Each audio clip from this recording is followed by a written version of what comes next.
Well, hello everyone. This is Katie Bradford Osborne. I am the founder and curator at Roaring Artist Gallery, and we are here today for our celebration of Encaustics exhibition, and I am so excited. Encaustics is a medium that is dear to my heart, and these are three different artists who approach it in three really different ways and exciting ways. So I'm going to start with reading our little intro to the exhibition, and then we're going to get started on our artist talk so we can hear from our artists. All right. Imagine ancient Egyptians in the year 3000 BC adding pigments into beeswax to paint portraits and vessels, fusing them with heat to create beauty that would last through the ages. Imagine the delight of the ancient Greeks who settled into Egypt in the 1st and 2nd centuries as they saw the colors and consistency they could achieve with this borrowed medium to paint mummy masks that would grace the faces of their loved ones, buried using their also borrowed ritual of mummification. Fast forward to Leonardo da Vinci working in his study, testing out proportions of pigment to wax in preparation for painting the enormous walls of Florence's Palazzo Vecchio. Spoiler alert, that project failed spectacularly. Encaustic is Greek for burning in, and that can't happen on wood that's wet from weeks of continuous rain like Da Vinci faced in the winter of 1505. That is the rich history of encaustics. Unfortunately, encaustics fell out of favor after the fall of the Roman Empire. Even with the attempts by Da Vinci and others to resurrect it, it wasn't until the 20th century when heating tools became readily available that artists began to rediscover this ancient magic. And with that rediscovery came exploration. Artists already knew they could achieve brilliant, lasting colors, fixing them with bursts of heat. Many of those Greek funerary masks from the 1st and 2nd century are still around today, as vibrant as they were on the day they were painted. But soon artists would discover they could embed treasures, layer images and oil paintings with translucent wax, and produce texture as they dripped, sculpted, and scraped into the hardened waxy surface. And now today, encaustics is one of the most fascinating and yet largely unknown mediums being used by contemporary artists. In this show, we have three stellar artists using the medium in exciting and vastly different ways. It truly is a celebration of encaustics, and I'm excited for you to see what's possible with this ancient wax medium. And I really am excited for you to see. So I'm going to go ahead and jump in. Our three artists that we're featuring today are Lauren Lipinski Eisen, Lisa Moriarty, and Michele Randall. They are all artists who are our artists at Roaring Artist Gallery. And I'm so excited to hear from them today. So Lauren will be first. Lauren Lipinski Eisen. Lauren received an MFA in painting from Tulane University and a BFA in fine arts from Columbus College of Art and Design. She has shown her work in galleries in London, New York, New Orleans, San Francisco, and Denver, and has participated in exhibits at the Marne Museum of Contemporary Art, the Butler Institute of American Art, the SUNY Art Museum in Plattsburgh, New York, and the Macer Museum of Art in Monroe, Louisiana. Lauren is the recipient of many honors and awards, and her work is included in several private, corporate, and public collections. She currently teaches painting at the University of Northern Colorado and has also taught painting and drawing at Denison University in Granville, Ohio, and Columbus College of Art and Design in Columbus, Ohio. Lauren's work focuses on memory and place, exploring the relationships between landscape, architecture, agriculture, horticulture, and other aspects of industry that affect native plant and animal life. References to these subjects are integrated into the surface of the paintings, commenting on our consumption of natural resources while referencing agricultural and genetic modification of the landscape.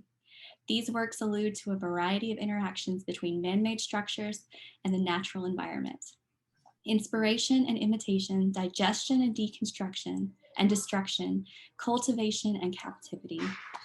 All right, Lauren, I'm so excited to hear what you have to say today. Just a moment, and let me make sure I have it where everyone can screen share. All right, and you can take it away. You can screen share if you want to, and go for it.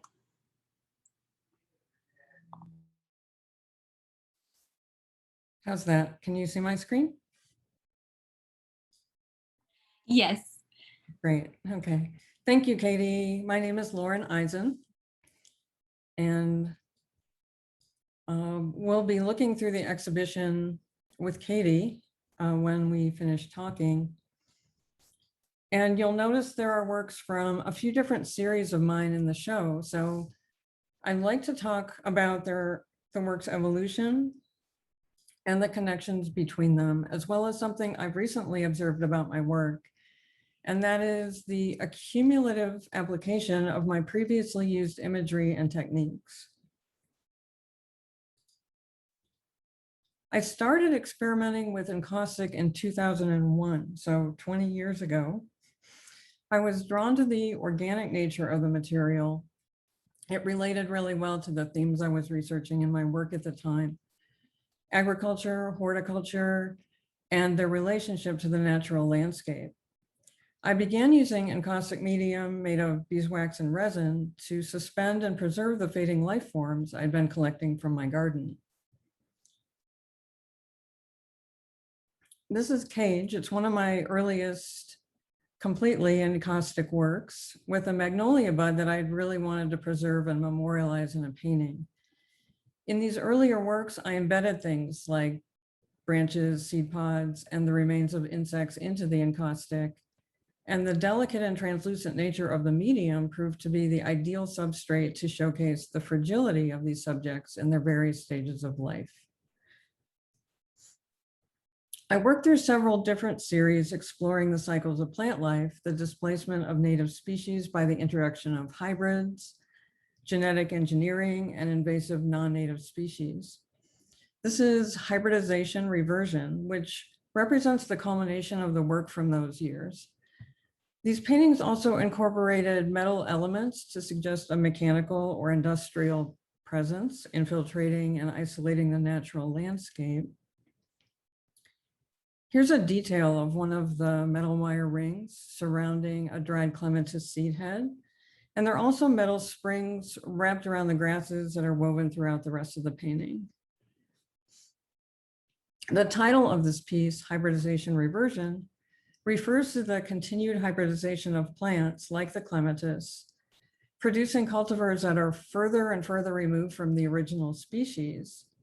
Seeds from these hybrid cultivars do not come true from seed, which means that if a seed from one of them is planted, the resulting plant will not necessarily resemble the mother plant, but will more likely revert to characteristics from its ancestors. The composition of this painting also played with that concept of the family tree, as the larger seed heads from the more elaborate clematis hybrids revolved around the central, more modest seed head taken from the original species clematis.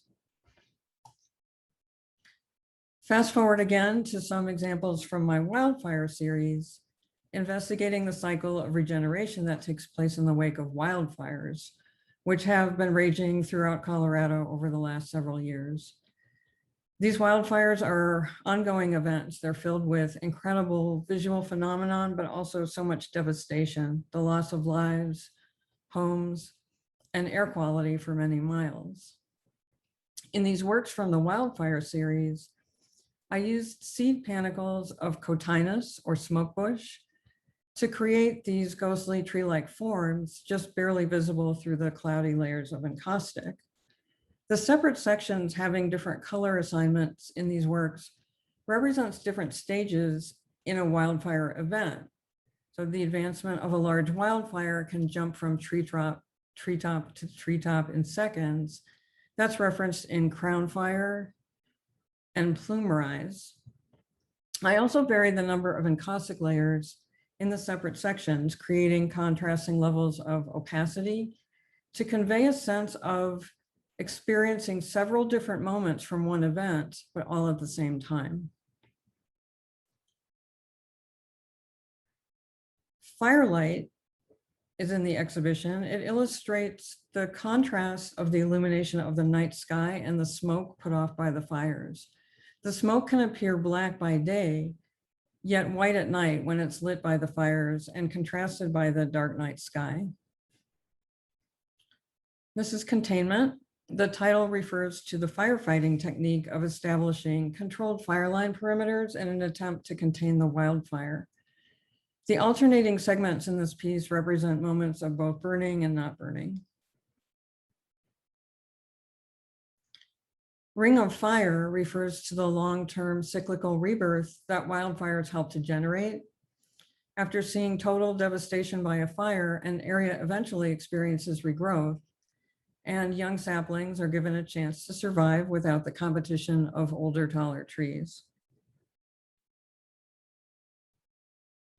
So that investigation into depicting simultaneous moments that began in the Wildfire series continued into my Tinker's Creek series, this time layering individual impressions of time in a more concentric pattern. Each separate floating window signifies an individual memory of a solitary landscape, a place filled with childhood memories, but more recently, a sense of loss and grief. Each individual memory impression was initially delicately rendered with graphite and watercolor on paper, and then layers of encaustic medium were applied and fused over and around these images. The haziness of the encaustic in the outer areas represents a surround of ephemeral expanse, symbolic of a secondary psychological space for the more delicate detailed memories to exist within. In these outer sections, I indicated themes of grief and memorials by layering darker, more opaque encaustic to create more dramatic value contrasts and darker moods. And this is Tinker's Creek 3, The Stream of Life. So as the layering of the imagery in these works represents the reconstruction of memory fragments from different time periods of a single place, the individual images are nestled as a sequence of gradually fading memories from recent moments of clarity in the center to more ambiguous, darker, forgotten images around the perimeter. The arrangement reflects the passage of time and also the nature of memory, where the largest ripples from long ago fade into the darkness, while the most newly formed memories remain the clearest. In the Rocky Mountain National Park series, I continued the use of these floating windows. They're created with watercolor and graphite on paper to again represent separate individual memories of a single place. These works included fewer layers of imagery and also a more delicate application of translucent encaustic medium. And that resulted in a slower visual rhythm, allowing for a more extended contemplation of the space. This is Forest Canyon and Tombstone Ridge. In my next series, the Road Trip series, I continue to explore that visual merging of separate moments of time into single images. I painted these small, spontaneous landscape impressions and collaged them onto wood panels with encaustic. I used oil and cold wax medium in the small studies to create more dramatic value contrasts and depth than I had been able to achieve in the previous works. And these juxtapose interior psychological spaces with observed exterior landscapes. This is Night Desert and Circus. The sectioning of these compositions signifies the kind of overlapping and fleeting glimpses of the landscape we experience through the windshield or window of a vehicle while traveling on road trips. The translucent layers of encaustic added an ethereal, cloudy quality evocative of memory and other intangible realms of the mind. This is Night Swimming. And this is Road Trip. Now, backing up just a bit to a previous series related to the Road Trip series, the Color Memory series are acrylic paintings, not encaustic, but they did have an important influence on my most recent encaustic works. So in the art making process, we have individual ideas, threads, and concepts that are often repeated, recycled, revisited throughout an artist's lifetime of work. We circle back to previous thoughts, returning again and again to recurring themes. So it turned out that individual concepts from all of my previous series, the life cycle of plants, combining views of solitary landscapes, layering color memories, These have all come together in my newest encaustic works, such as Seed Rise and Seed Fall. In the Color Memory series, I was creating layers of geometric mathematical divisions to house individual color memories that I had mentally collected on road trips through southeastern Colorado and northern New Mexico. There's a very unique and specific range of colors in that landscape that tends to persist in my memory long after traveling through the region. By layering examples of these color memories, I intended to capture a shifting sense of time and place, representing moving through the Southwest landscape. And the acrylic paintings in the Color Memory series are not in the current Encaustic show, but they are up on the Roaring Artist Gallery website. So in Seed Rise and Seed Fall, I built on that concept of the recollected color sections created in the Color Memory series by using watercolor to paint squares of color in the form of an aerial map. And then to reference the agricultural development of plots of land and rows of crops, I layered encaustic medium on top of these painted color grids in order to reintroduce the seed heads and patterns of planting from my earliest encaustic works. So the act of embedding these organic items into wax once again formed a cumulative melding of past ideas. I realized that Seed Rise and Seed Fall contain components of individual works from all of my previous series, revealing to me that throughout the years, I've been collecting individual memories of art making experiences that are now culminating in new cycles. While creating works in individual series allows for sustained investigations of individual themes, there's a continuous visual vocabulary that has developed across all of these series over time. And in my painting practice, the translucency of encaustic continues to facilitate the layering of tangible materials to communicate the intangible layering of memories and experiences. My most recent pieces in the exhibition, Emergence and Return, reference not only the recurring cycles of plant life, so once again, incorporating the two different types of clematis seed heads and the species and the hybrids, but also our initial entry into and emergence from isolation during the pandemic, and also an additional current events reference to the emergence and eventual return to Earth of this year's emerging 17-year cicadas. The color grid has also returned. This time it's created by individual square sections of quilted fabric wrapped around the supporting panel beneath the encaustic layers. Here's a detail of the side of emergence showing the quilted fabric wrapped around the side onto the back of the cradled wood panel. And another detail showing the upward movement of the more simple forms of the species clematis pods, and the downward movement depicted in return was created by these more complex, tangled, hybridized clematis pods as they return to Earth.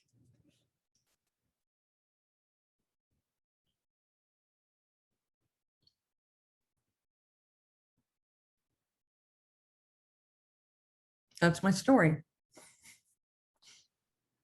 Thank you so much, Lauren. That was really, really cool. I had a couple of things I wanted to say, but first I wanted to see if anybody has any questions for Lauren before.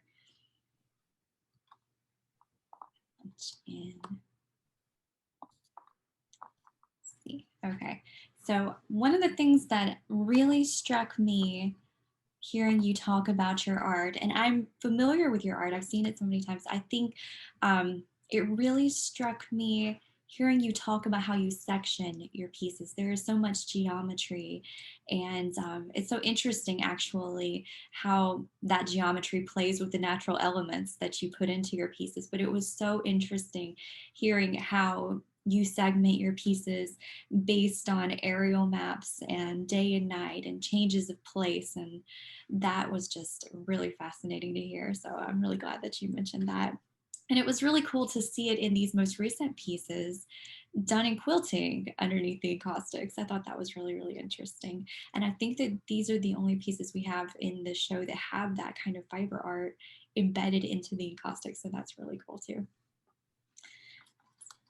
I really enjoyed that. All right, if there's no other questions, then we will move forward to Lisa, but we'll be returning to all of your art because we'll be taking a little tour through the exhibition whenever we get to the end. And I know there's a couple pieces I want to stop and talk about too there. So thank you so much, Lauren. And let's see here, let me pull up Lisa's. I'm going to read Lisa's bio and her artist statement real quick. Lisa Moriarty is a native Californian born and raised in the San Francisco Bay Area. Lisa is largely a self-taught artist. What began as a therapeutic escape, her artistic journey evolved into a much-needed and welcome creative outlet, becoming a place of contemplation and self-expression. After becoming fascinated by the encaustic medium, she sought to learn everything she could. With a background in occupational therapy, Lisa has always been drawn to process and applies this focus to her creative practice. Her process focuses on regular, playful experimentation and exploration, drawing much of her inspiration from the California coast. Lisa is married, a mother of 3. She resides with her family in Dallas, Texas, where she works daily from her studio. And I wanted to read Lisa's artist statement as well. I work primarily with encaustic medium, beeswax, and pigments. The unique properties of encaustic medium, warmth, movement, texture, and the scent of the wax all captivate me. A repetitive meditative process has been central to my creative practice. Recurring themes reference water as a central source of inspiration and imagery in my works. I utilize color, texture, light, and many built-up layers to represent and communicate my love and fascination with California coastal beach elements. Waves, sunlight, sea smoke, sea foam, tide pools, and fog are all ongoing sources of inspiration. Layers of flowing encaustic medium, beeswax, and pigments represent what is seen, what is veiled, and that which lies beneath and can be imagined. Deconstruction of materials, along with the reconstruction and assemblage of layers, communicate fragmented memories and fleeting moments in time. I'm really excited for you all to see how that relates to the really innovative things that Lisa is doing. So Lisa, take it away. Okay, thank you, Katie. Let me share screen.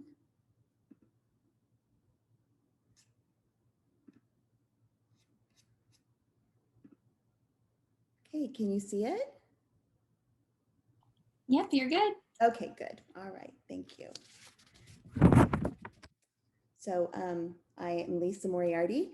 I'm an encaustic mixed media artist, and I work from my studio at my home in Dallas, Texas, where I just recently moved from the Bay Area in Northern California just a couple of months ago. So although I've only been calling myself an artist for the past couple of years, I believe that my journey to becoming an artist started many years ago as a young child. And both my grandmothers and my mother were very creative women when I was growing up. They liked to work with their hands and make things. And they were always creating something usually related to homemaking tasks and what my grandmothers like to call handicrafts. And they passed on to me their love of creating, memory keeping, appreciation for the beauty of California, and the importance of process and patience. And all of their lessons and love have shaped my art practice today. Oops. While the women in my life were a major influence, I'm primarily inspired by the California coastal landscape, where I spent much of my time growing up and living in the Bay Area. And the water and characteristics of coastal landscape are central themes in my work.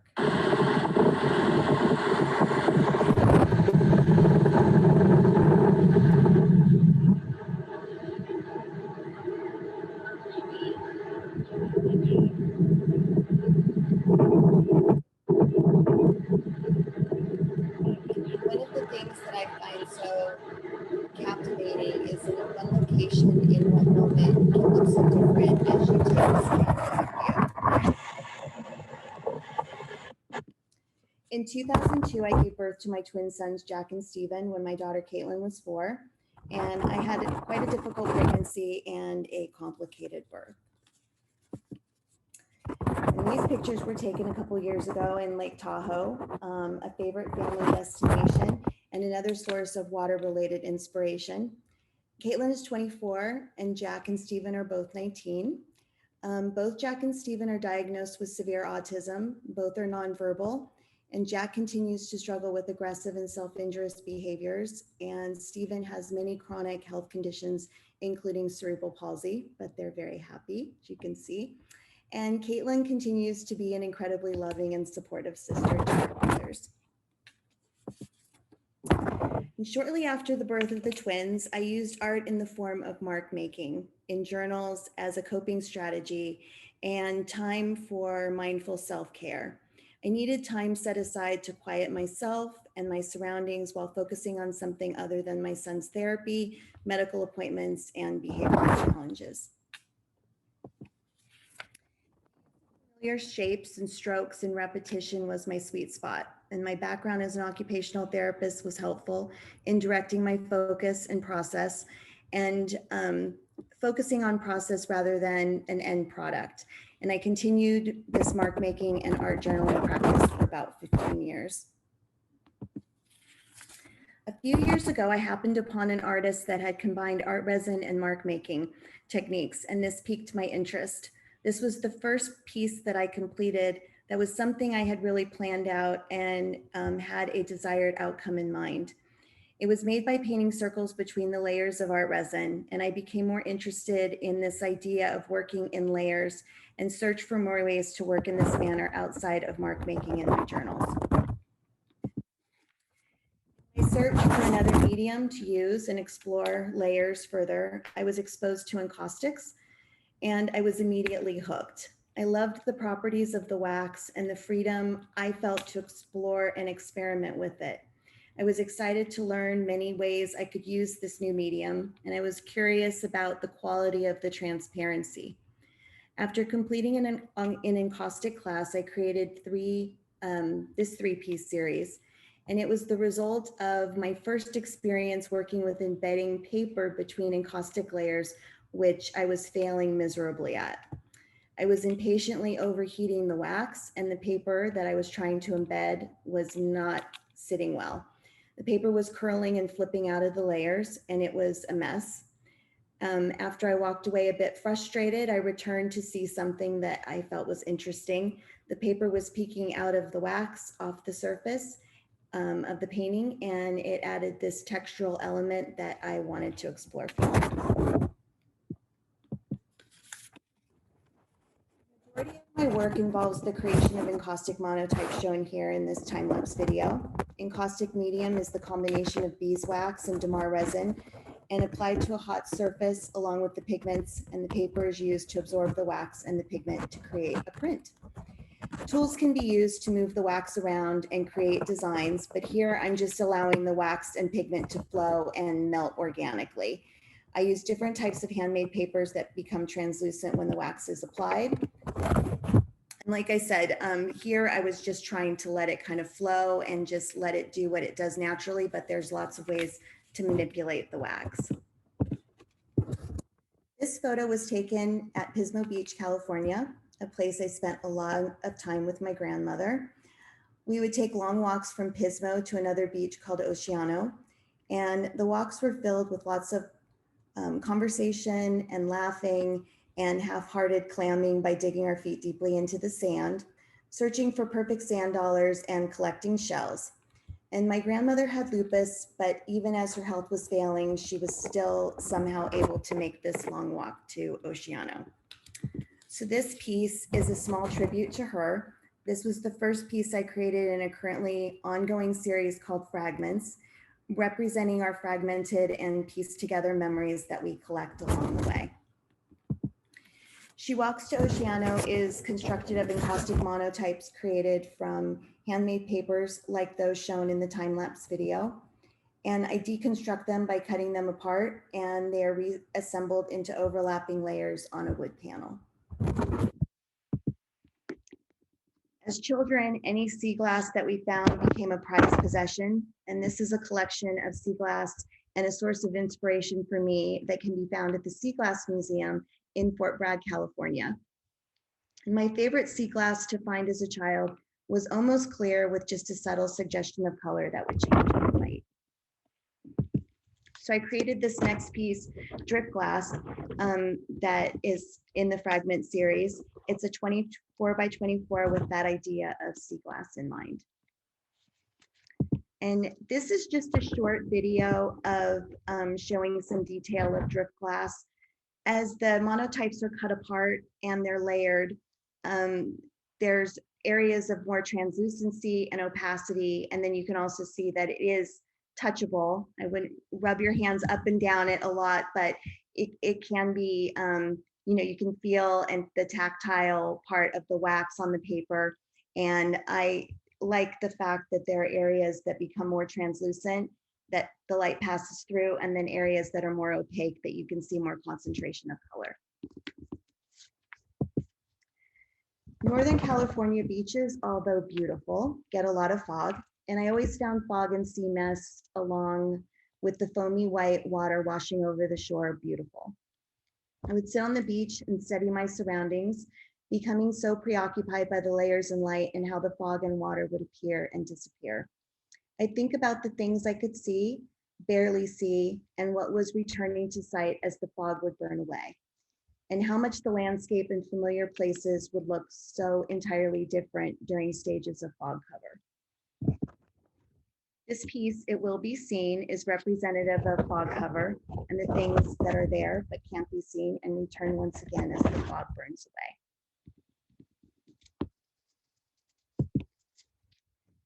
Tide pools were always a source of fun during low tide, but the turbulent waters along the rocks are intriguingly beautiful as the layers of water wash over one another.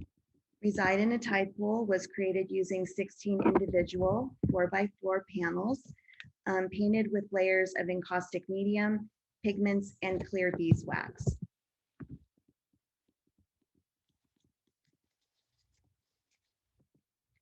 Note to Self is a new series that I've been working on that represents the self-talk that is our own internal dialogue.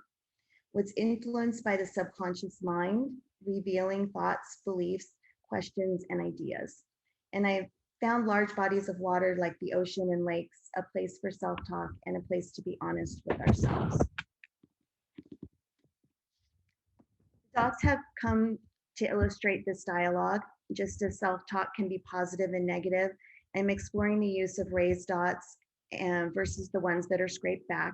As a new series, I'm looking forward to further developing this body of work. And this is a time-lapse video of an example of scraping back wax. Wax is applied in layers, and once those layers are built up, I can scrape away to reveal what lies beneath and see the colors and designs that are created beneath the surface.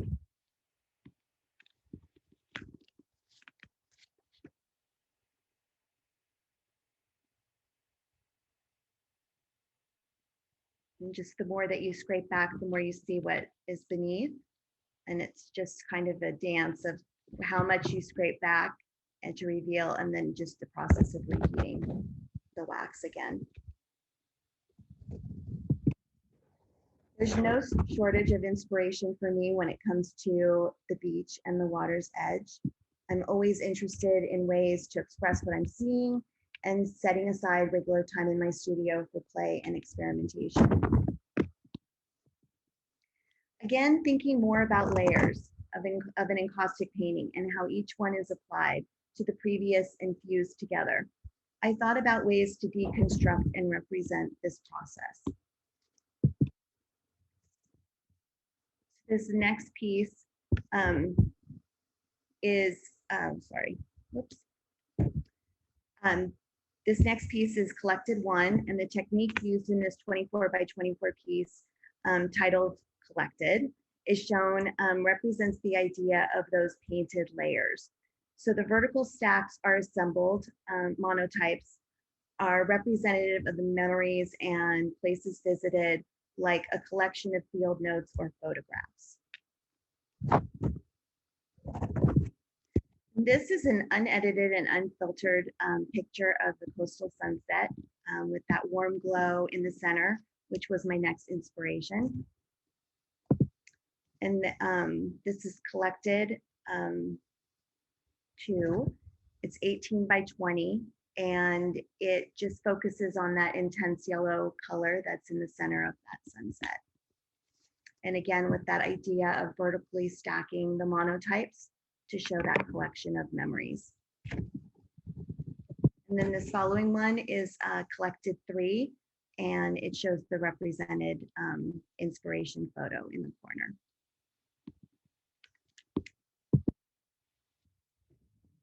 So I just want to thank Katie for providing us all this opportunity for a group show focused on encaustics, and an opportunity for us to share our process and the love of this special medium.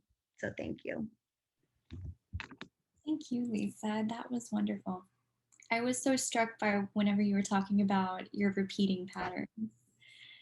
And yeah, these are just, Thank you. these are just so beautiful, and love these, and I could not agree more from the chat. Thank you. It was really interesting hearing you talk about repetitive patterns, because that really flows through your entire body of work, even in these very first ones that you were showing us. And that was so interesting to see how it's gone from there to where you are right now. You're doing some really innovative things, and it's just very... Thank you. Thank you. I do enjoy the repetition, and I think a lot of that came from just that time period that I used it as a strategy for just calming and centering, and that repetition doesn't leave anything really to chance, and it reduces the anxiety and the stress. So I think I've just continued to carry that through. Well, it's awesome how you have. I really, really love it. Let's see. Does anyone have any questions for Lisa? I do.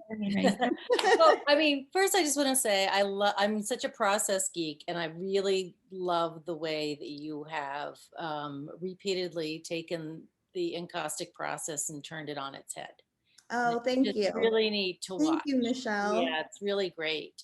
You. And I also like the way that you have taken what I'm imagining to be very delicate, the way that you attach those papers and then frame them in a way that, you know, they're stable and they can be presented. Yes, that's my hope. That's my hope. Right. Do you only use wax for your assemblages, or do you do other things? I use, you mean for actually attaching them onto the panel? Yeah. There is, sometimes I've used wax, and then other times I've used other adhesive strategies to get them on. They're on there good. So they're not going anywhere. Yeah. Yeah.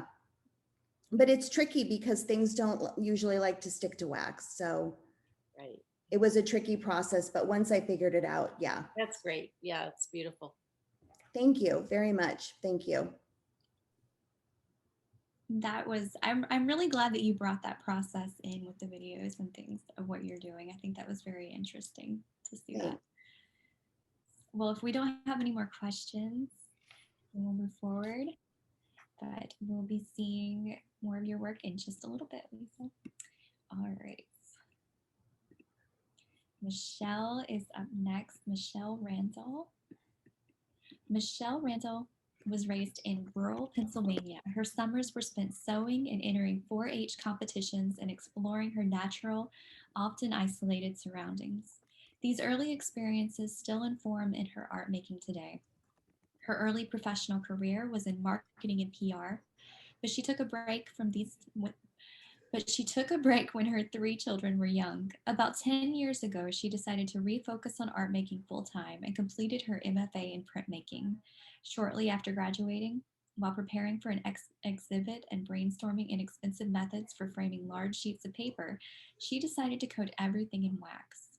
It didn't take long to fall in love with the process of encaustic. Her printmaking took a back seat, although many of the techniques still show up in her work. Over the past decade, Michele has been a university instructor, taught local workshops, and participate in residencies.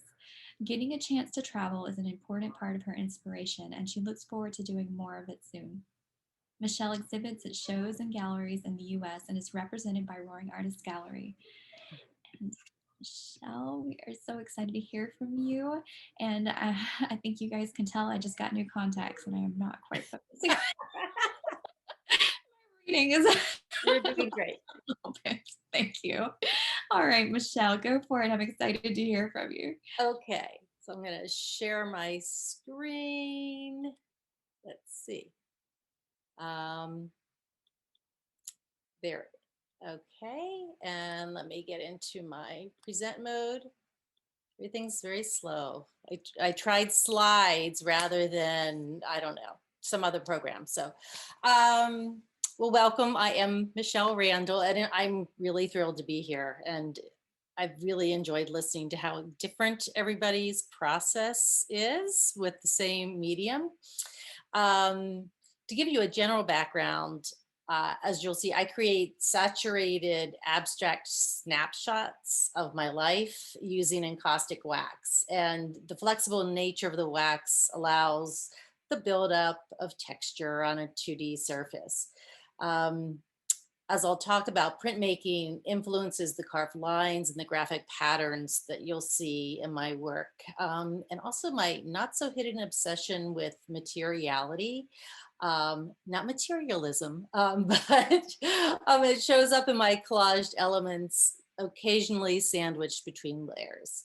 And despite all the fancy tricks that you can do with wax, the physicality and the patience required from this process resonates deeply as a mother of 3, now adult children. And I developed a muscle memory for like the mundane, repetitive tasks needed to keep them alive. And, then adapted some flexibility and meditation for the dramas of their teenage years. And the connection between my artwork and my mothering results in pieces that are filled with color and objects that never quite stack up or are on steady footing, I like to think of it, but they're still bursting with energy and joy. So what you see here, of course, is not encaustic. It is my printmaking. And I really wanted to kind of start there because it speaks a little bit about the influences that I've had. So I did not go to undergraduate school to study art, and it just made more sense for me to kind of jump in to this MFA. But I definitely felt kind of behind the curve with all the other people that had a lot of experience. But I found that the wood cutting worked really well for my interests. I liked the idea of carving into the material and kind of looking at this negative space. So this was one of the earliest series that I had, and there were a total of 12 pieces, and it was called a jigsaw woodcut. So basically I took a jigsaw and I cut out, I'm pointing at this screen that you can't see, but I cut out all the large shapes, and then each shape was inked up a different color. It was printed, pulled apart. I carved more into it and reassembled it layer after layer after layer. And kind of almost immediately, I discovered that what I like about printmaking is not the repetition of having the same print over and over again. That's too rule oriented for me. I was kind of interested in breaking the rules as quickly as I could. And so this idea of making these monoprints really resonated with me. And so here's just another iteration of how I was using this work in printmaking. I continued to make these wood cuts with a laser cutter. That was, I was just learning that. And so I would make these large laser cut prints and ink them up and reassemble them, or I would cut into the paper itself. And what you can see there, it's on my right, I don't know if it's on your right, of the pink and orange is just like almost immediately I started to look at this idea of objects that are not quite balanced and this play of positive and negative space. So here's one of my earliest pieces, and this is in the show. It's called Making Tracks. And what it was one of the pieces also that was in that um, hmm, show shortly after I graduated, where I had all of these large pieces of paper. And I'll say for my graduate show, my advisor like convinced me to make these huge, like, I don't know, 3 feet by 2 feet wide prints, or larger, that I knew would never sell. So I ended up cutting them all up, and then applying them to the board as I had talked about, or as Katie had talked about. And then I made a lot of mistakes. You know how that goes, Lisa. Things don't always end up the way you expect them to. And so I first started applying my wax with an iron, and I would end up burning the paper. So then I thought, well, what else could I do? I'm going to start putting some opaque wax where the burns are and covering it all up. And that's really when I was like, oh, this is really a lot more fun than just trying to, mount a print. Anyway, so this is kind of one of the earlier pieces. There are just a few images of the prints that kind of push through those like little ladder parts. Were from a photograph I took in New Orleans. But more importantly, like that incised line that kind of goes through the bottom third of it, was kind of my nod to the printmaking and to my wood cutting in particular. That was really important to me. I'm going to just take a minute to, I live in a landlocked town, Lisa, so I'm so envious of your life on the water. But I did have a chance to do some residencies, and this one was by the ocean. And I had to fly to get there, so I couldn't take my caustic materials with me. But I took cyanotype because I had the printmaking experience. And, my original plan was to just do a lot of cyanotypes of plants, as one typically does. But I ended up just making a lot of these abstract shapes. I also had my pastels with me, that are in that uh, right-hand photo. And again, these shapes kind of kept showing up. And um, I started to think about my attraction to water, and I'll talk a little bit more about that, because even though I live in a landlocked place now, I had some connections to it when I was younger. Um, so that was a great experience. I came back home, and 2 weeks after I got home, I was preparing for a show. I left, I came back, and I had a house fire. And long story short, a year later, we moved back into our house. And the, I mean, obviously, that was a lot of things, but one of the biggest realities was, as I was preparing for my show, a lot of my artwork was in the room that had the fire. So, I had a chance to start fresh. We'll put it that way. And that I actually really took a break from the physical making for a while. And by doing that, I could start to kind of process those elements that were really intrinsic to my art making. I went back to the cyanotype for a while. And again, I started to work with layers, cutting things out of newspapers. That was something that I had done on the residency, and layering things with that. And again, playing with this idea of balance and imbalance. Okay, so I promise I'm getting back to the encaustic now. But having that experience with the cyanotype, kind of naturally, I was as interested in the cyanotype as I was in the encaustic, and that still really plays with my work, going back and forth. So in both of these pieces, um, you can see where I have some of the cyanotype elements collaged into the work, because the natural elements are important to me, having grown up where it was a rural environment. And I don't have like an urban landscape. Even when I'm doing abstract work, it really is a natural environment that is part of my landscape. So I started working with putting some cyanotype in and kind of creating these cairns that, again, aren't quite balanced. And I think I did a lot of these as my kids were starting to leave home. So I was, really just kind of starting to think about the changes that occur when our kids leave home and how that shifts your day to day schedule and routine. And then the piece on the right was harks back to the residency that I did by the beach. Again, using some cyanotype pieces that are kind of down in the bottom right hand area, some photo transfer, and then some encaustic on top of that. Again, just kind of what am I going to say? Marrying, merging all the different types of work that I enjoy doing. And so kind of getting more into some of the work that you'll see in the show, the piece on the right is the finished piece. So I want to talk a little bit about some of the things that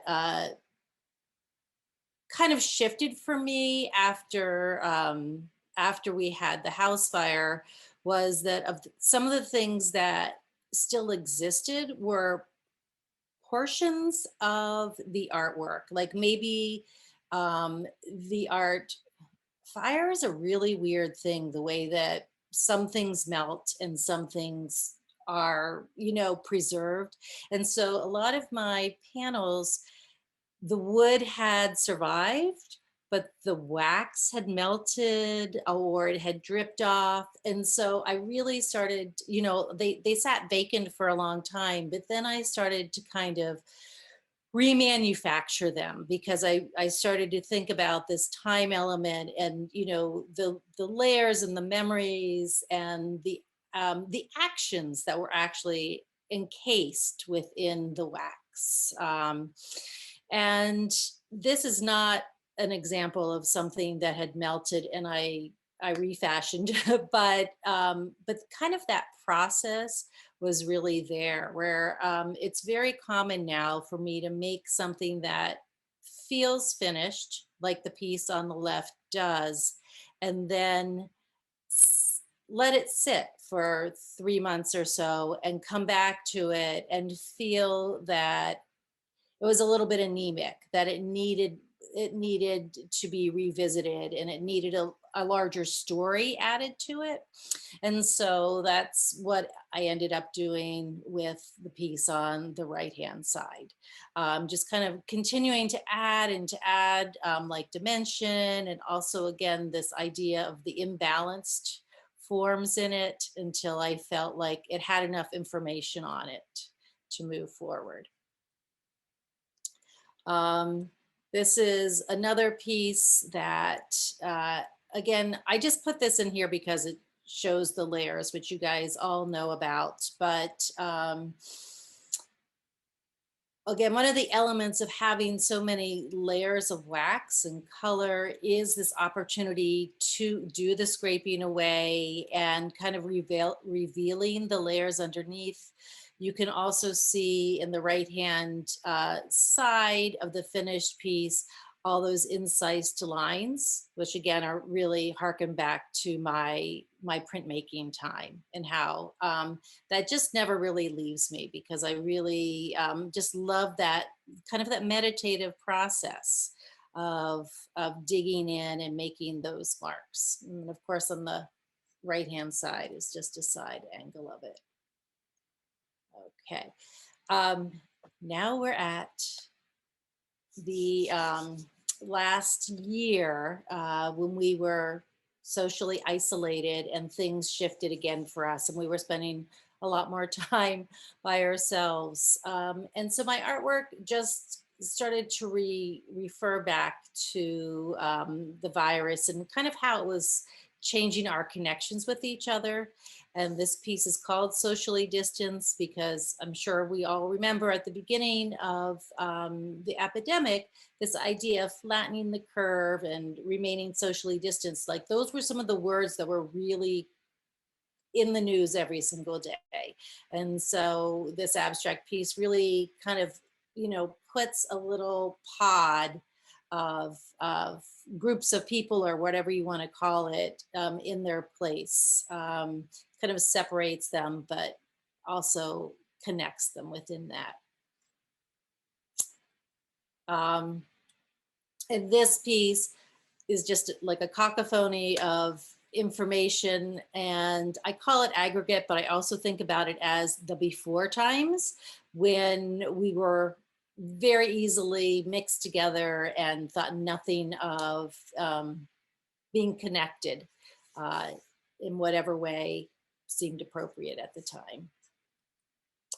So even though I have my work is abstract, there always seems to be some feeling connected to it for me. And this piece, I don't know what this really represents, if I'm honest, but I don't know. It just kind of started to evolve, and it feels like it's a mixture of like all the different elements that I like to use, all those circles and the balancing and imbalancing, and also just kind of like I have this horizon line in it that has started to kind of play with my work as well. But it's kind of, I'm a little more humorous, I guess. I like to have it. And then these last pieces that I want to show, and they're also in the exhibit. Do talk a little bit about the water systems, because I did grow up in a rural community where there was like a river right at the edge of my property, and the house happened to be like an old mill, or there was a mill on the site. So there was this like water that just kind of like went down the property and ended and kind of went under a tunnel. So there was just a lot of, and I, spent a lot of time kind of playing by myself as a child and had these like imaginary environments. And so I have definitely kind of felt in the last couple of pieces that I'm doing, I'm thinking more and more about how that water played a part and has been kind of residing underneath my memory and is starting to come out again. And so then these last pieces are just, again, more of how this water system is starting to feature more into my work, and the bright colors. And that is it. Thank you, Michele. That was really cool. I know I had heard you talk about the fire before. It was really interesting to hear how that really affected your art. And I also noticed it's fun to me, and I think this is just a part of your personality that comes out in your art. You're not a rule follower. No. But you picked these mediums that have so many rules, and then That's true. and I think that is really cool. I love that. That's a good way to look at it. Yeah. Yes, I love that. Does anybody have any questions for Michele before I continue on? All right. Well, I wanted to say too, before we get to the show, which we're about to do that, I'll share my screen in just a moment. But one of the things with curating this show that was so fascinating to me is really the similarities between all three of your work, as well as the vast differences between them. But they all have natural elements. They are inspirations, I should say, between fire and water. And that was really interesting. And the segmented sections, they mean different things for all of you, but it's really interesting to me how they come out in all of your work. Let me see. Michele, if you would stop screen sharing, Yeah. we will go to... stop share. Okay. I'm just finding it really interesting that as different as our art is, like Katie's saying, there are some similarities with the segments and the references to nature, and it's interesting. Yeah. I didn't really think about that until Yeah. you pointed it out, Katie, how it's all connected to nature. I first noticed, and the segments, I actually first noticed that whenever I was designing the show poster. Mm. I was picking 3 different pieces, and from a design standpoint, I was trying to figure out how I'm going to show the differences, but also still make it flow from design. But as soon as I started putting these pieces together, I realized they had the segments that were echoing throughout all 3 of them, and it was just the most fascinating, wonderful thing to me. Okay, let me get us ready to, let's see.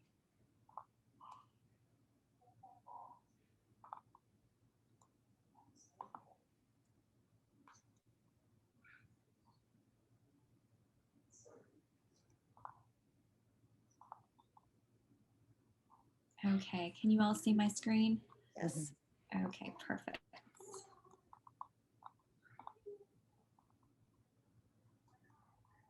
There we go. All right, we are in our Encaustics exhibition. And if you are viewing this and you haven't seen this exhibition yet, it will be running until July 1st of 2021. So I encourage you to go and check it out after. That we can look at everything with some new eyes. Oh, there's the show poster. Do you see what I mean about the segments?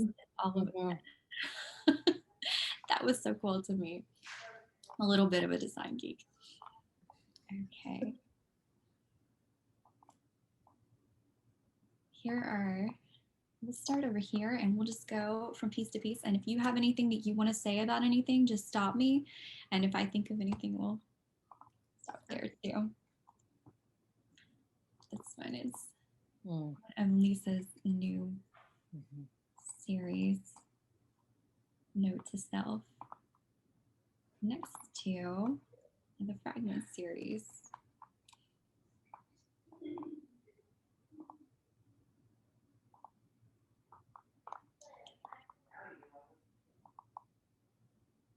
Those are my favorite pieces to make right now. Oh, really? Still, I just love the repetition and assembly of those. They are beautiful. Here's some of Michelle's with the circles. I think whenever I'm putting things into the gallery, I have a tendency to group things in my head. And these 3 were grouped together in my head. And there are these circle pieces. Michelle's circle pieces became this this series to me.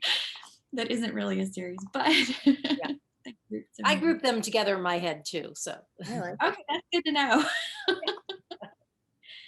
But I think they're really beautiful. This is one that I put on Instagram. Yeah. I got a lot of feedback that this is a really well-loved piece and it's really fascinating to me. One of these pieces has cyanotype embedded. Is it this one? It's the one on the far left.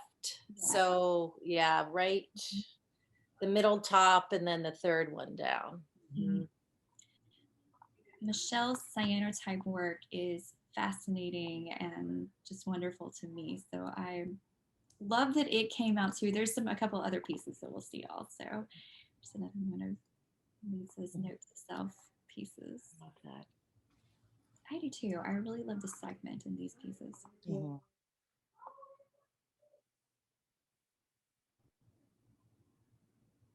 Okay, jump over here.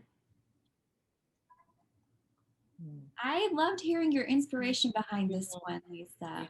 That was such a beautiful. It's the grandmother who was pictured on the beach in the bathing suit, and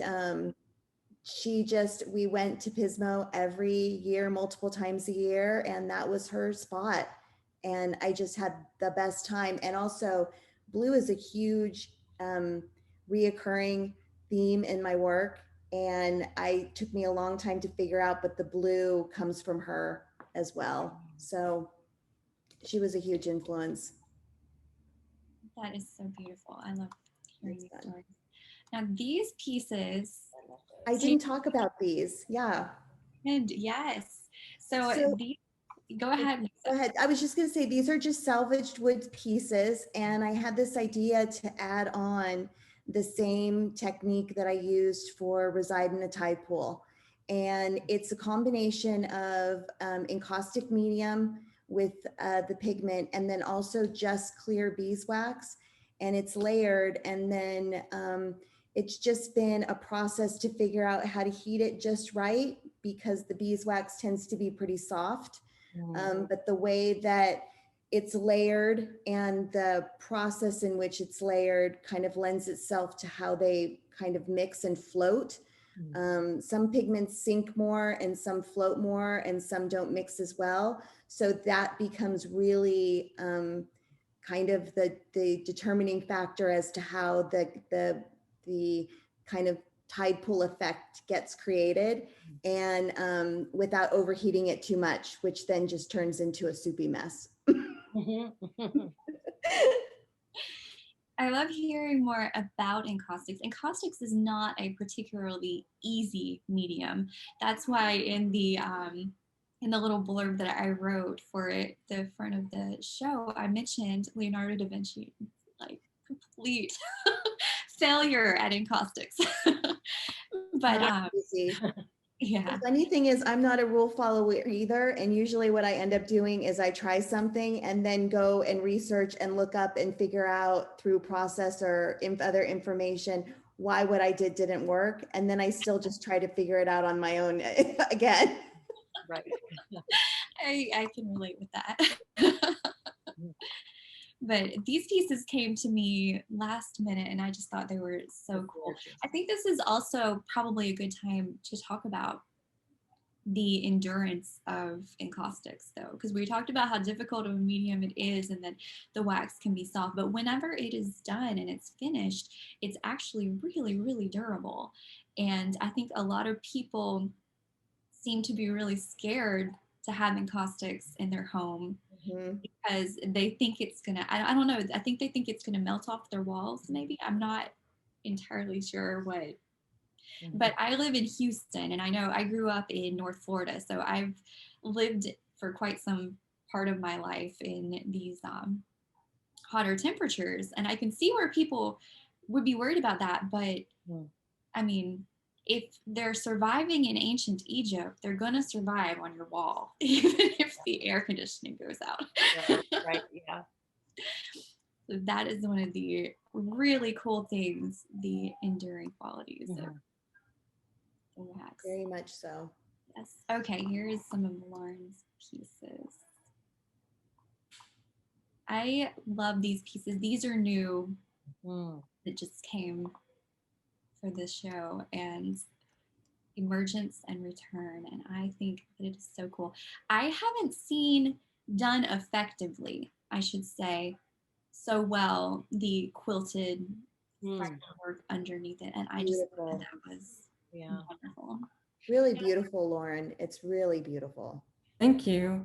I like the way you hung them, Katie, like that they almost become one movement together. They do. I felt like almost like a diamond together. I thought that was really, I don't know. I love those pieces. I love how they flow together. Lauren, did you say that the quilt, did it have like a personal connection? I didn't know if I missed that or if it was, do you know what I mean? Were you kind of refashioning something that you had in your... No, it was a piece of fabric I've been hanging on to for a long time. Oh, okay. And then when other pieces started to use the grid, so it started emerging in my work. Like I have to use that fabric. So perfect. Thank you. Yeah. Okay, and these are the ones I was talking about of Michele's pieces that actually mix her cyanotypes. This might be my favorite. I really love it. I like that one too. With her cyanotype with the encaustic medium.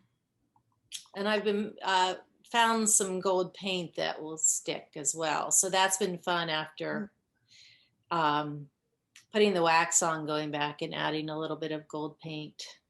Mhm. It's really cool. I particularly like this one as well. I love the umbrella. Yeah. The way that you do your cyanotypes. Coming from a photography background, I think Oh, yeah. I'm a little obsessed with alternative sort of thing. Okay, here's some more of Lauren's beautiful pieces. These are another few pieces that in my mind, they're just together, and I think they're so beautiful. This might be one of my favorites. Circus's Really pretty. cave. Night swimming. And your trip. These are all ones that Lauren spoke about. So if you're watching this later on and you missed Lauren's talk, she spoke about a lot of these pieces. It was really fascinating. Your precision is incredible, Lauren, in your work. Thanks. You know, it doesn't start out that way. Don't tell anyone. So much trial and error. Oh yeah. And then don't melt it away when you get it just right. That's why I'm saying I really appreciate that precision, because it's so easy to heat and something to shift, you know. Especially when you're using the natural elements like you're using, Lauren. Like, I don't know. I have a hard time not burning things up whenever I embed them. Yes. Well, I learned to put away the torch when I have things like the seed heads. That, you know, if they are not fully embedded, they do catch on fire. That I've wondered how many you caught on fire before you got it. Just because I know how many things in my failed attempts at Encaustics I have caught on fire. The heat gun is the answer. It's just so slow. Yeah. And I always want to go back to the torch because it's so fast. And fun. Yeah, it is. I use the heat gun a lot. I haven't quit. I'm not doing the Encaustics, but I have not quit using the heat gun. And this one is another piece. This one is Bring a Jacket. Did you mention this one, Lisa? I didn't talk about this one, no. So this is kind of the same concept as Reside in a Tide Pool with the individual smaller 4x4 panels, creating a larger piece as a set. And I did the same kind of technique as in the Fragment series. And Bring a Jacket is just to play on the idea in the Bay Area is that kind of no matter where you go, the clouds and fog are going to come in at night and you need to bring a jacket. So this just represented like almost like individual clouds floating along, or kind of the fog and the breaks in the fog. So, and I still really enjoy the translucency and the opacity in the monotypes, and then how they overlap and then create areas that stay translucent and those that just get more opaque. It's fun. So it's really beautiful. I think it is really special the way that you use my words just flew out of my head. Fill in the blank. One color. But every like with this, it's all white, but it has so much depth. And here's a few more of these pieces. These are so fun to make. They're challenging, and they don't always turn out because that wax likes to get in the crevices and move everywhere, but they're really fun to make. I would imagine this is another one of those things where you're running up against two things: Da Vinci's issues with wood having a tendency to hold moisture, and then also not burning it up. Yeah, and you know, along with that beeswax that's really soft, those layers, it's just heating it just right and taking my time. It's just trying to be patient and take my time with heating it so that you just get enough of that turbulence look of the water swirling is kind of what my inspiration is, and just getting that, but not letting the wax blend too much.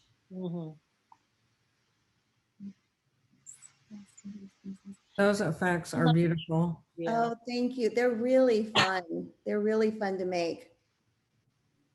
They're also just so I loved being smooth. able Like they don't, to. I mean, when you talk about taking your time, because I can imagine if you overheat, it also would It will- absorb and the wood grain would show up and. For sure. And you know, that beeswax alone without any of the medium in it, you know, any of the resin, it will just burn up. You know, if it gets too hot, it goes away. And then you're left with just a lot of sunken pockets. So trial and error, not following any rules, just learning as I go. I will say it gives me as a ancient history buff, it gives me like, have y'all seen the mummy masks in museums in person? They are so intricate. There's an Egyptian museum in the area I grew up in, and we used to go do field trips too. And so it is really interesting.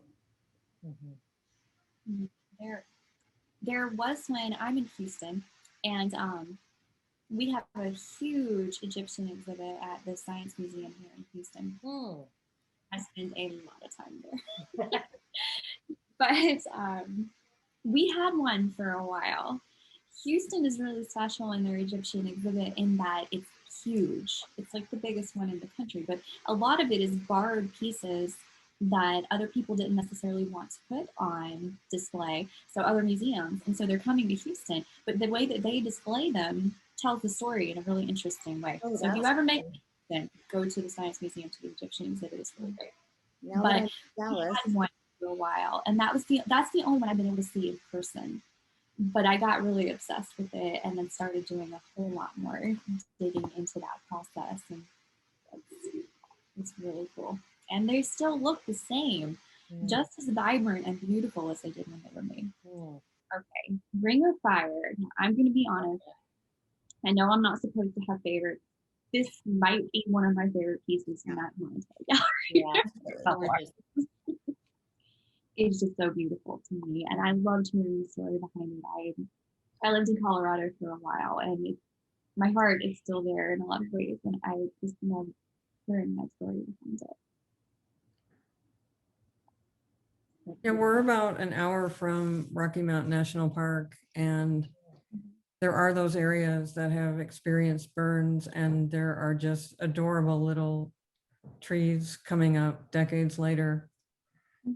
So that inspired that piece. I want to say we moved there in maybe 2012. We moved to Denver, and we were there for a few years. We moved here from Denver. And I remember the first time that we drove through that area, and you could still see evidence of forest fires, but you could also see evidence of the regrowth, and it really is beautiful and heartbreaking at the same time. And I capture it so well.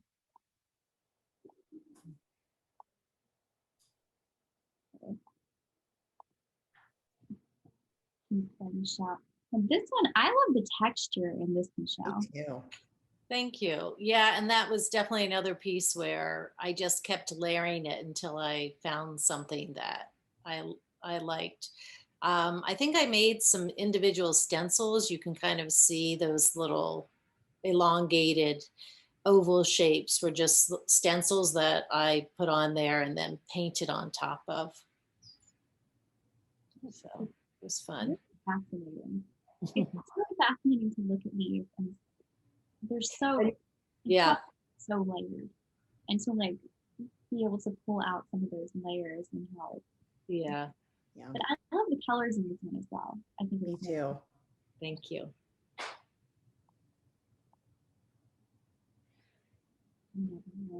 This one definitely has those fragments like we were talking about with it. And down here as well on the bottom and to the side.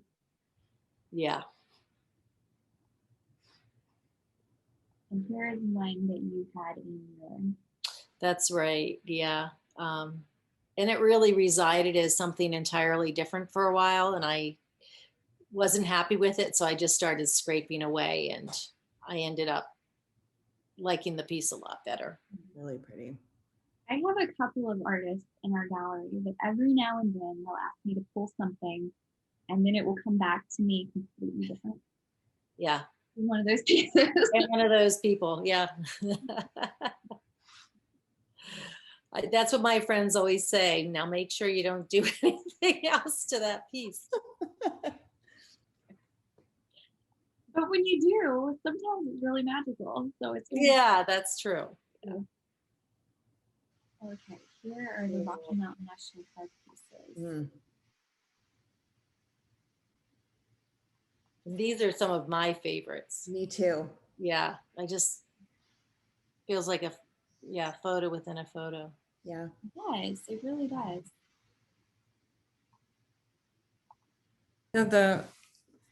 It's a pretty big gamble or a risk to do such a long-term drawing or painting and then immerse it in encaustic. Oh, I bet.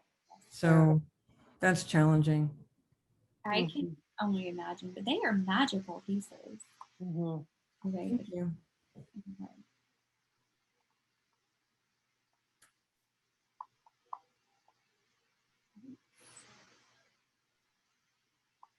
Do you have anything else in this room that we want to bring out before we head into the next one?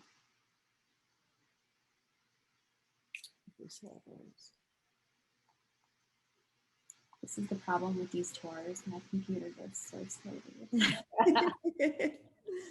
You've got it, Katie. I'm always like, oh. It's just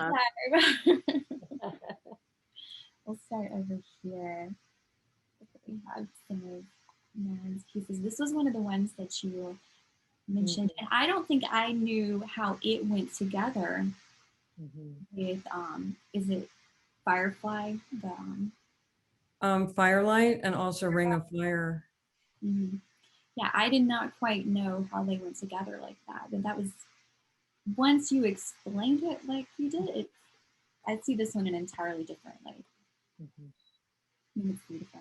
I thought it was beautiful before, but I love whenever art has real meaning and real stories. Here are these new pieces you spoke about, Seed Rise and Seed Fall.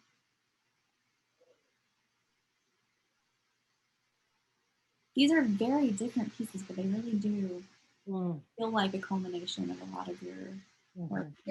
The layers are so soft, but you still feel the vibrancy of the color behind it. You know, it doesn't feel like it's washed out. It just feels like it's just softened.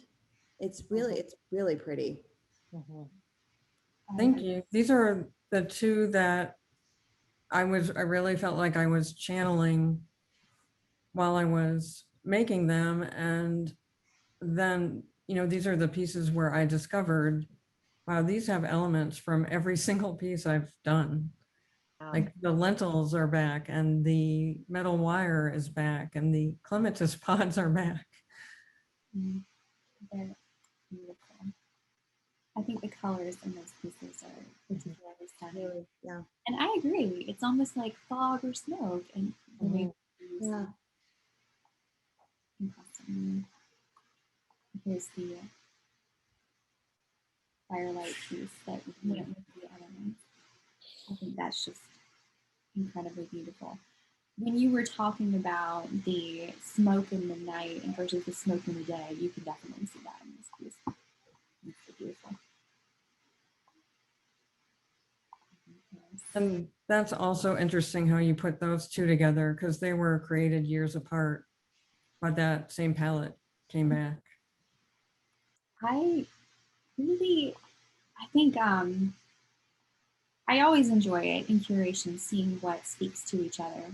But I think in this particular show, it was maybe some of the most interesting chances to do that that I've had, because all of your work is so very different. Whenever I first started, I had this moment of like, how does this work talk to each other? Because that's the way that you curate a room. You like see what speaks to each other and what does not want to talk to each other. And it was so fascinating to me because I definitely have the pieces like, these are yours, Lauren, and your pieces together. And for the most part, they have their own space so that they can breathe. But it was really fascinating seeing what pieces of your pieces spoke to each other to me. And that was true for all of your work. These connected pieces, Lisa, are something special. They really are. Thank you. Yeah. I'm excited to keep working with this idea and this this type of layering, the monotypes like that. They just feel like the, sort of a deconstructed painting. Mhm. We're at this point, there's not, it's just not often that I see a piece of art and I'm like, I have never seen anything like that. Yeah, I agree. They're so beautiful. Yeah. Thank you. Thank you. Thank you all very much. Do you think that your palette is going to change now that Yeah. you're in a new location? I think so. You know, it was funny. I started using yellow with that one, and I've been using yellow a lot. And, you know, I'm still a fairly not young, but young artist, you know, in my career, because I really have only been doing this for a couple years.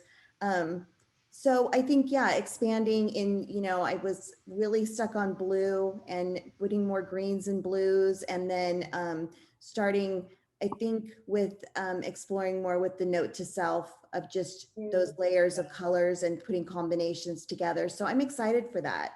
That's great. Yeah. Yeah. I'm excited to see what you do.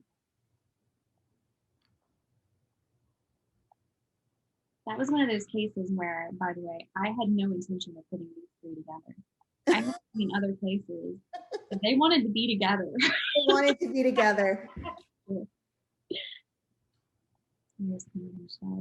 Now, this piece is actually on the front page of our website at the moment. I saw that. That's great. The colors and textures of it are just so beautiful. Yeah, it's beautiful. The texture is amazing. Yeah, I do really like that piece a lot. We have our own favorites too. How many, Michelle, how many layers do you have? Do your pieces have a lot of layers? They do. Okay. I mean, and part of that is because I never go in with a plan. So I'm often refashioning things. And also, like, I've had a few pieces where I almost felt it was done right away, but it felt anemic. It just really felt like there wasn't enough meat on it. So, yeah. Well, and I love, the other thing I love about encaustic is how one layer kind of informs the next layer. And it may be 20 layers later, but if you just don't start with that first one, you know, you kind of never know what you're going to get. And I like that about the scraping away too. Yeah. Yeah. Nothing is wasted. That's all true. of it gets you to where you are. I think that's a really beautiful one. Yeah. I love the story on this one. I love this one. I feel like you could stare at it for a year and you'd still be finding shapes. Yeah, it has a lot of texture. That I'm definitely adding more and more texture as I. See that. That's one of the cool things too about Encaustics. You can have it super smooth, or you can have textures. And I think it's really cool.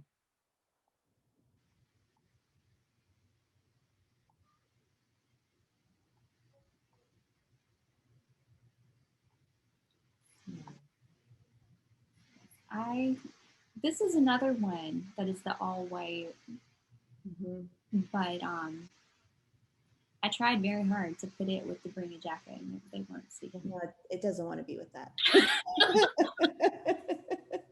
I would really love to see these in person because I have a feeling that there's even more dimension to them in real life.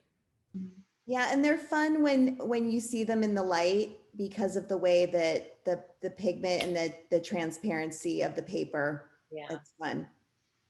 Thank you for showing that video of. Sure, yeah. That was great. That was really A lot of people ask, is it stiff? Is it soft? Is it, you know, and it is fully coated in wax, so it's durable, but it's still flexible. Right. I love the colors in this piece. A lot of your pieces are so light and they're beautiful in that, but that piece is just so different to me, but it's really beautiful. So, And that one, the dots aren't scraped back, so it's got a lot of texture to it. Oh, right.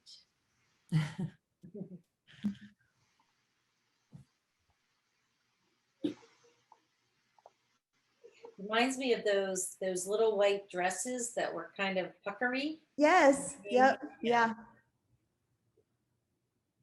oh, excuse me, just a moment.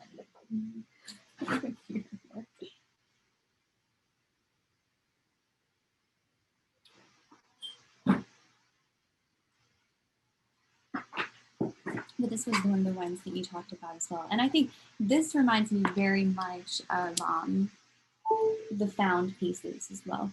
Mm-hmm. Yep, yeah, it's the same technique.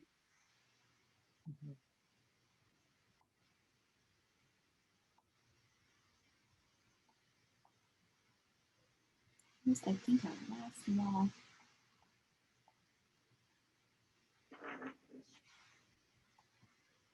This one. So Lisa sent me a video a couple weeks before the exhibition, and this was one of the ones that as soon as I saw it, I was, it's so beautiful to me. Thank you. I think you have a real gift for your use of color. Thank you. Thanks.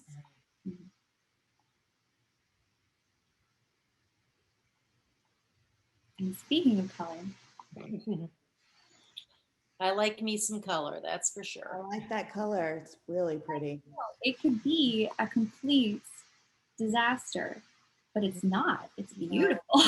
Really pretty. That much color. And that bright of color. This one, it almost looks like graffiti down at the bottom to me. Yeah, it does. Mm-hmm. Yeah, it looks that effect down at the bottom has that sprayed look. It's really pretty. Yeah. You know, I've actually seen somebody do that on Encaustic, and I thought, I really need to follow up on that. I don't know how they. Well, I want you to too, because that's really I will get back to you. okay. I remember where I saw it. You know, that's the problem with Instagram. Yeah, I guess if it was like a oil-based spray paint, there's no reason why. I guess that's true. Yeah. Yeah. I was thinking they don't make that anymore, but maybe they must. Maybe a like a real graffiti artist. Maybe that really is. Or they probably make oil spray paints or like a spray paint sort of thing that would have that same sort of that's a good point. What's it called? The stuff that throws things out. The spray stuff. Yeah. Yeah. Aerosol like quality. Yes. Yeah, you can tell we're definitely losing our. Yeah, it's been a long With this one, it was great to see the earlier version. Oh, thanks. Yeah, that was fun. And your use of the word anemic, I wouldn't have thought, you know, I would have thought, don't touch that piece. But then when you use that word, I'm like, okay, you did improve that. Yeah, I know. There's a part of me that wants to go back and try to recreate it just because I kind of liked it that way also. But you know, that's impossible to do. I've never been able to recreate anything a second time. So. Oh.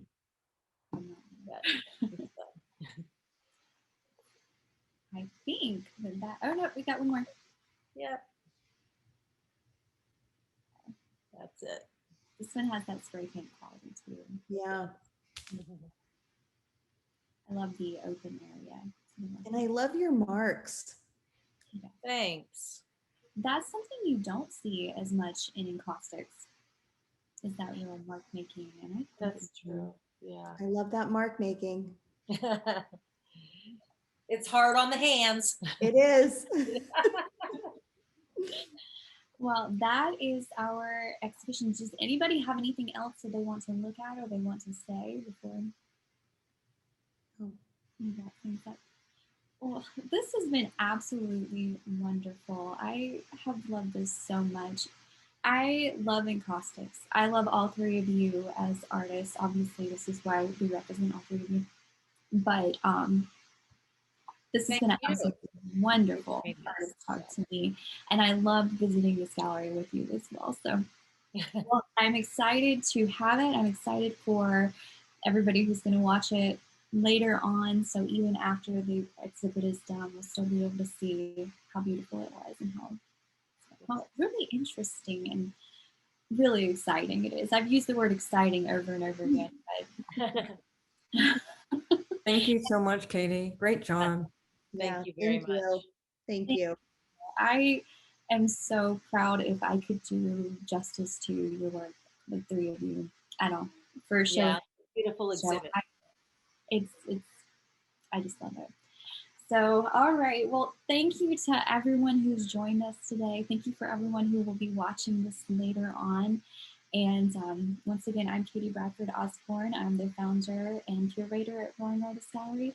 And we hope you'll visit us at the gallery. We hope you'll support these artists. And thank you so much for everything that you do to support us. And we'll see you next time. Thank you. Bye-bye.